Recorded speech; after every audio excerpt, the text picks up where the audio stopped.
홍영표 원내대표의 속개 선언으로 더불어민주당 제83차 최고위원회를 속개하겠습니다. 최고위원회를 속개하겠습니다. 홍영표 원내대표의 발언이 있겠습니다.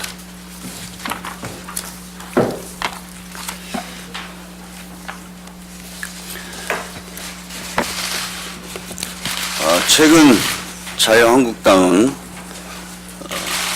역사적 사실을 왜곡하고 이념 논쟁으로 국민들을 편가르게 하는 일에 나서고 있습니다.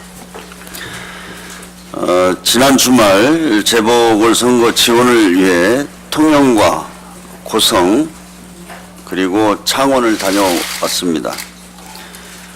보수 정권 10년 동안 조선 산업을 최악의 위기로 몰아넣은 결과 통영, 고성과 창원 경제가 극심한 어려움을 겪고 있습니다. 제가 현장에서 보고 들은 지역 주민들의 어려움은 아직도 심각하기만 합니다. 통영 지역의 경우 13만 명 인구 중 2만 명이 조선 산업에 종사했었는데 대부분이 일자리를 잃고 지금도 고통을 받고 있습니다. 통영, 창원 지역 주민들의 눈물을 닦아주는 것이 정치인들이 해야 할 일입니다. 그런데 황교안 한국당 대표는 지난 주말 내내 저급한 색깔론만 들먹이었습니다. 좌파 사회주의 경제 실험으로 통영, 고성이 큰 어려움을 겪고 있다. 안보 파탄, 경제 파탄, 원전 파탄이 일어나고 있다는 허무맹랑한 주장으로 국민 분열을 일삼고 있습니다. 그러나 황교안 대표는 이런 말을 할 자격이 없다는 것을 스스로 잘 알아야 됩니다. 우리 조선 산업을 최악의 위기로 몰아넣은 2015년 6월부터 2년간 국무총리를 했던 사람이 누구입니까? 바로 황교안 대표입니다. 그리고 김학의 사건에 대한 철저한 진상 규명을 하자는 국민의 요구를 공작정치, 황교안 죽이기다라고 주장하면서 자신을 비호하기에 급급합니다. 스스로가 떳떳하다면 수사를 자청해야 하는 것이 우선입니다.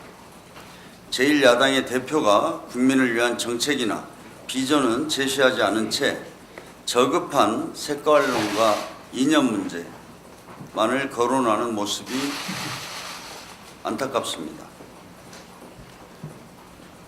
황교안 대표는 조선 산업을 망가뜨려 지역 경제를 위기에 빠뜨린 데 대한 반성과 사과부터 하고 선거운동을 하기 바랍니다. 주말에 김학의 전 차관이 심야 출국을 시도하다 출국장에서 저지당했습니다. 비슷한 외모의 남성을 앞세워 사실상 야반 도주를 하려고 했습니다. 하마터면 핵심 피의자가 사라져 또다시 사건이 미궁에 빠질 뻔했습니다. 김 전 차관이 피내사자 신분으로 전환된 만큼 신속한 재수사가 이루어져야 합니다. 김학의 사건에 대한 추가 의혹이 계속 터져나오고 있습니다. 전 정권 청와대가 나서서 김학의 사건에 대한 경찰 수사를 방해할 목적으로 온갖 외압을 행사했다는 언론 보도도 있습니다. VIP가 관심이 많다. 이거 큰일 난다는 식의 구체적인 증언도 나오고 있습니다. 이쯤 되면 이번 사건을 김학의 게이트라고 불러야 할 것 같습니다. 검찰은 더 이상 이 사건에 대해 좌고우면하지 말기 바랍니다.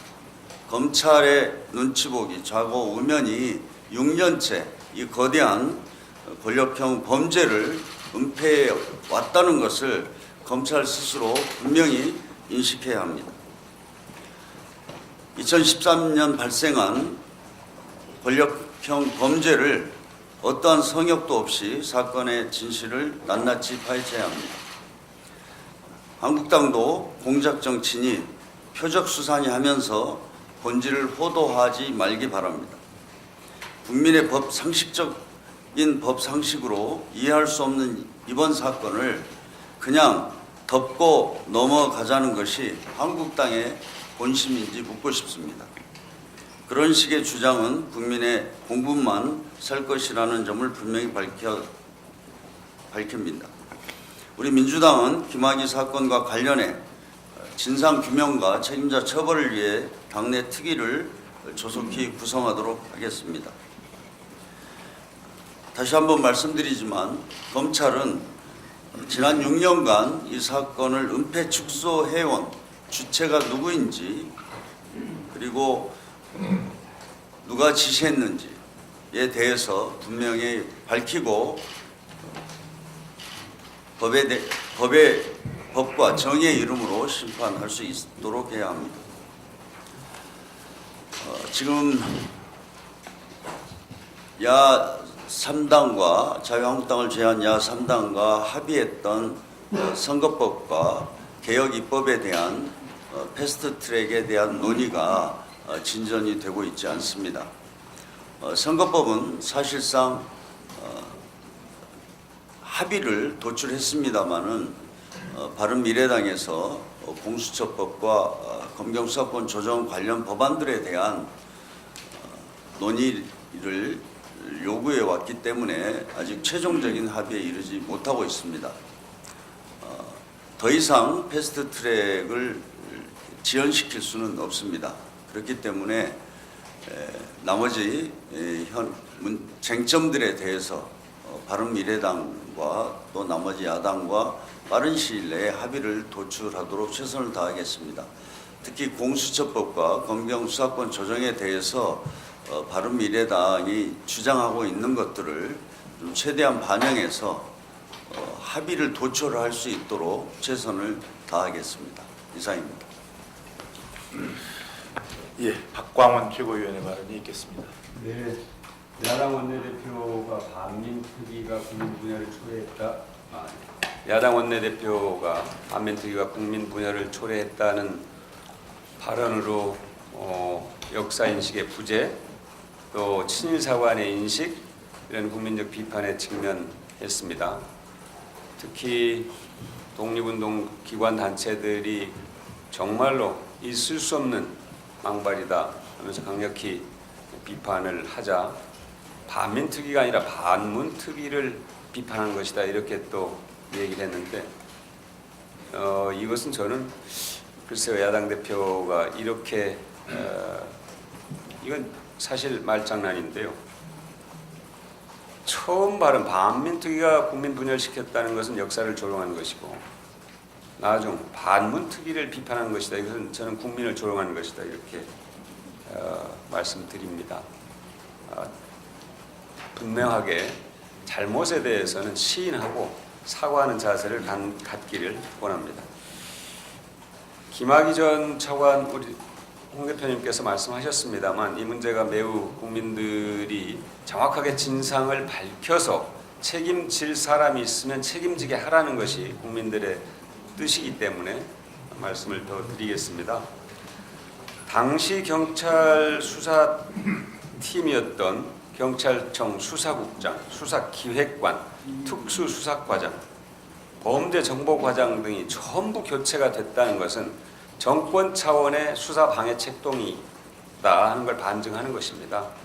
이 부분에 대해서 검찰이 정확하게 진상을 밝혀서 국민들께 소상히 알리는 것이 국민들이 검찰에게 바라는 기대다 하는 점을 다시 한번 강조하겠습니다. 좀 전에 홍 대표님 말씀하셨습니다. 바른미래당에게 저는 좀 대표님은 협상을 하시더라도 제가 드리고 싶은 말씀은 공수처의 기본 철학은 국가를 운영하는 세 축, 입법, 사법, 행정 그리고 특히 입법, 사법, 행정의 고위 공직자들 간의 견제와 균형의 원리가 작동해서 그 사회가 더욱 투명해지고 그 사회가 정말 국민들을 위해서 복무할 수 있도록 하자는 것입니다. 그런데 공수처에서 기소권을 빼게 되면 20년 동안 국민들이 호랑이를 그리라고 했는데 고양이를 그리는 것과 같은 것이다. 이렇게 말씀드릴 수밖에 없습니다. 이 부분에 대해서 바른미래당이 다시 한번 깊게 생각해 주시기를 바랍니다. 이상입니다. 예, 이어서 이수진 최고위원의 발언이 있겠습니다. 네, 앞서 말씀해 주셨지만 자유한국당 나경원 원내대표가 친일 청산 활동을 펼쳤던 반민특위를 두고 해방 후 반민특위로 인해 국민이 분열했다는 망언에 이어 이번에는 반민특위가 아니라 반문특위를 비판한 것이라는 궤변을 늘어놨습니다. 자유한국당의 원내대표 입에서 발언할 수준은 아니라고 봅니다. 역사 왜곡도 모자라 이제는 국민의 촛불까지 매도하고 있는 행태는 더는 두고 볼 수 없습니다. 자유한국당은 국민들이 두렵지 않습니까? 나경원 원내대표는 자극적인 왜곡 발언으로 국민 모두를 모독하는 발언이었으므로 당장 멈추길 경고하는 바입니다. 김학의 전 차관의 성폭행 의혹을 조사하는 대검찰청 진상조사단이 오늘 이 사건에 대한 재수사를 의뢰하는 방안을 법무부 검찰과거사위원회에 보고할 예정이라고 합니다. 다행히도 재수사가 가시화되고 있습니다. 앞서 김학의 전 차관이 22일 금요일 밤 인천공항을 통해 태국으로 출국하려다 긴급 출국 금지 조치에 되돌아갔다는 소식을 들었습니다. 자신의 성범죄 의혹과 비호 세력, 실체에 대한 국민의 분노가 두려워 해외 도피를 시도한 정황이 아닌가 봅니다. 오늘 조사단은 수사 필요성이 있는 사안들을 분류해서 수사를 의뢰한다고 합니다. 특히 김 전 차관은 건설업자 윤중천 씨의 별장 등에서 여성을 성폭행하고 불법 촬영했다는 의심을 받고 있습니다. 과거 검찰은 이런 혐의에 대해 모두 무혐의로 결론냈지만 그 과정에서 외압이나 방해가 있었다는 의혹이 끊임없이 제기돼 왔습니다. 2013년 당시 법무부 장관이었던 황교안 자유한국당 대표와 민정수석이었던 곽상도 의원도 책임을 회피해 나갈 수 없을 것입니다. 진상조사단을 통해 당시 특수강간이나 뇌물 의혹 등 모든 것에 대한 수사가 제대로 이뤄지지 않은 그런 의혹을 명백히 밝혀주시길 바랍니다. 한 가지 더 말씀드리겠습니다. 30년 전부터 일본 내 과로사 문제 해결을 위해 활동해온 가와이토 히로시 변호사가 펼쳐낸 과로 자살이라는 책 하나를 소개하고자 합니다. 가와이토 변호사는 강도 높은 장시간 노동으로 심리적 고통에 시달리다 자살이라는 극단적 선택을 하게 되는 경우를 과로 자살이라고 부른다고 합니다. 그의 책에는 퇴근 없이 50시간 연속으로 일하거나 주 40시간인 정규 노동시간 외에 초과 근무만 한 달에 100시간을 해야 했던 한 젊은이의 죽음을 언급합니다. 일본 경찰청 등의 통계를 분석해보면 1년에 2,000건 이상 과로 자살이 발생하고 있으며 거품 경제 붕괴 후 이어진 긴 불황기 속에서 장시간 노동이 이뤄졌고 정신적 스트레스로 인한 과로 자살이 여전히 높다고 전하고 있습니다. 자살을 개인의 문제로만 인식하는 경향은 일본에도 있었지만 과로사 유족단체나 과로사 110번이 오랫동안 활동해 오면서 많은 것을 변화시켰다고 합니다. 최근 우리도 태움으로 알려진 한 간호사의 극단적인 선택이 산재 판정을 받은 사건을 떠오르게 합니다. 우리 사회의 노동 현장도 다르지 않다고 생각합니다. 자살과 우울증 등을 인정하는 산재의 범위, 적은 인력으로도 연수도 없이 현장에 투입해 몇 사람분의 일을 시키는 문제는 직업과 관계없이 일어나고 있습니다. 이러한 문제는 한국과 일본에서 공통적으로 안고 있는 현실이며 우리 모두가 깊게 고민해 봐야 될 문제일 것입니다. 이상입니다. 네, 다음은 박주민 최고위원의 발언이 있겠습니다. 예. 오늘 양승태 전 대법원장의 재판이 시작이 됩니다. 양 전 대법원장에게 적용된 혐의는 직권남용 등 무려 47개에 달합니다. 임종원 전 행정처 차장의 재판의 경우에는 공판 준비로만 4개월을 보내면서 구속기한이 2달 정도 남아있다고 합니다. 그래서 임 전 차장이 재판 지연 전략을 쓰고 있고 이에 법원이 호응하고 있는 것 아니냐라는 이야기도 나오고 있습니다. 양 전 대법원장 역시 재판 지연 전략을 쓸 것으로 예상이 되는데 법원이 사법농단 사건의 미온적이라는 비판을 받지 않기 위해서는 재판 지연 전략을 눈감아 주어서는 안 될 것입니다. 또한 양 전 대법원장 이후에 추가 기소된 전현직 법관 10명에 대해서도 하루속히 재판을 진행해서 국민 앞에 무너진 사업 신뢰를 회복할 수 있도록 엄격한 모습을 보여주길 바랍니다. 저도 김학의 전 차관 관련돼서 좀 말씀을 드리겠습니다. 지난 금요일 저녁에 태국으로 떠나는 비행기 타려다가 출국 금지 당했습니다. 김 전 차관 측에서는 도주의 의도는 전혀 없었다라고 얘기하지만 이 사건에 대한 조사와 재수사 본격적으로 시작되는 시점에서 2명의 경호원을 대동하고 예매도 하지 않고 급작스럽게 출국하려 했던 것이기에 그 말을 믿을 수가 없습니다. 만약 그대로 출국했더라면 제2의 조연천이 될 수도 있었을 것입니다. 이렇게 도주 의혹을 받고 있는 상황임에도 불구하고 김학의 전 차관에 대한 체포는 물론 국내 소재지 확인도 되고 있지 않은 상황입니다. 이미 검찰 과거사 조사단의 소환에도 불응하고 있고 또 출국 금지 조치로 사실상 수사가 시작되었다고 봐야 하기 때문에 수사로 본격적으로 전환해서 신병 등을 확보해야 할 필요가 매우 커 보입니다. 김학의 전 차관의 사건이 은폐된 정황에 대해 국민들이 매우 큰 의구심을 가지고 있습니다. 거듭 말씀드리지만 당시 법무부 장관이었던 황교안 대표 또 민정수석이었던 박상도 의원이 억울하다면은 오히려 당시 누가 왜 수사를 방해했는지 밝히는데 스스로 앞장서야 할 것입니다. 나경원 원내대표에 대해서도 저도 한 말씀 좀 드리겠습니다. 이미 여러분들이 말씀하신 것처럼 반민특위를 비하해서 논란이 되자 자신이 거론한 거는 반민특위가 아니라 반문특위다라고 해명을 하고 있습니다. 근데 이 반민특위를 비하했던 발언 영상 엄청나게 많이 보도가 됐고 지금도 인터넷에서 쉽게 검색해서 볼 수가 있습니다.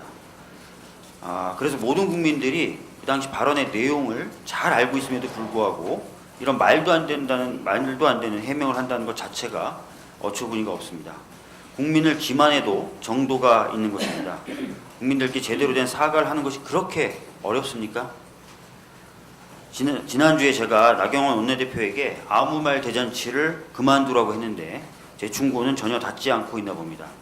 다시 한번 호소합니다. 아무 말 대잔치, 국민 기만 멈춰주시기 바랍니다. 예, 남인순 최고위원의 발언이 있겠습니다. 네, 지난 22일 밤 웃지 못할 일이 벌어졌습니다. 대검 진상조사단의 소환에 불응했던 김학의 전 차관이 인천공항에서 야밤 도주하려다가 긴급 출국 금지를 당한 것입니다. 검사복을 입고 근 30년간 국민의 세금으로 공직 생활을 하면서 법무부 차관까지 지내신 분이 야반 도주라고 하는 선택을 하리라고 아마 국민들은 차마 생각을 하지 못했을 것이라고 생각합니다. 김학의 측은 외국에서 마음을 추스리려고 했다고 해명을 하는데요. 정말 기가 막힙니다. 정작 마음을 추스려야 할 사람들은 피해자들입니다.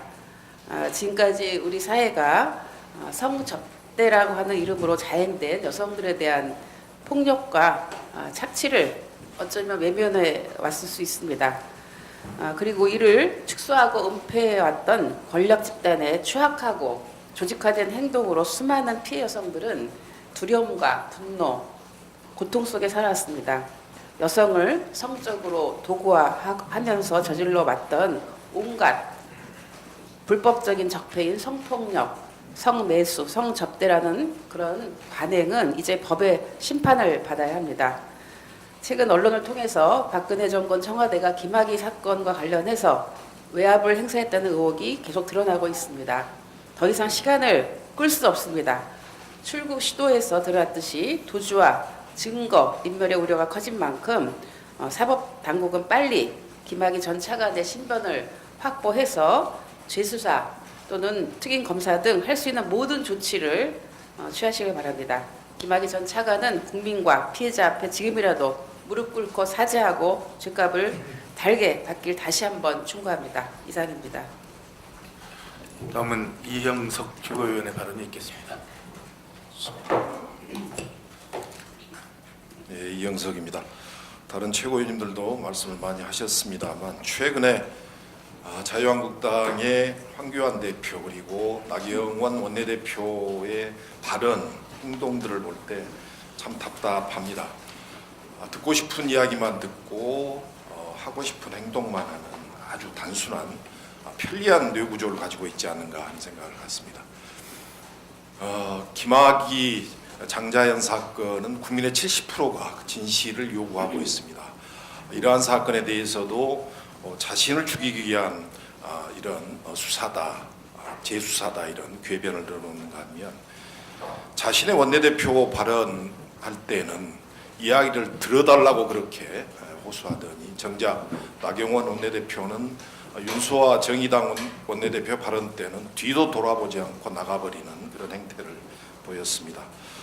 최고위원들께서 지적하셨습니다만 반민특위 발언으로 궁지에 몰리니까 이제는 반문특위라는 궤변을 또 늘어놓고 있습니다. 과거에 이명박 BBK 사건 때 주어가 빠졌다 이렇게 또 국민들을 한번 조롱한 적이 있죠. 최근에 포항 지진, 지열 발전과 관련된 포항 지진 피해 복구와 관련돼서도 정작 이명박 박근혜 때 진행됐던 지열 발전에 대한 국민에 대한 사과, 피해 주민에 대한 정말 진정 어린 사과는 없이 마치 책임이 현 정부에만 있는 것처럼 자신들만이 피해 복구를 책임지는 것처럼 하고 다닙니다. 아주 뻔뻔하고 그리고 낯뜨거운 행동들을 보이고 있는데요. 자유한국당은 지금이라도 황교안 그리고 장자연 사건에 대한 진정성 있는 대국민 사과 그리고 포항 지진 피해에 대한 진정성 있는 사과부터 먼저 하시고 현장을 방문하거나 돌아다니시기 바랍니다. 이상입니다. 예, 이상 모두 발언을 마치고 회의를 비공개로 전환하겠습니다. 언론인 여러분의 협조를 부탁드립니다.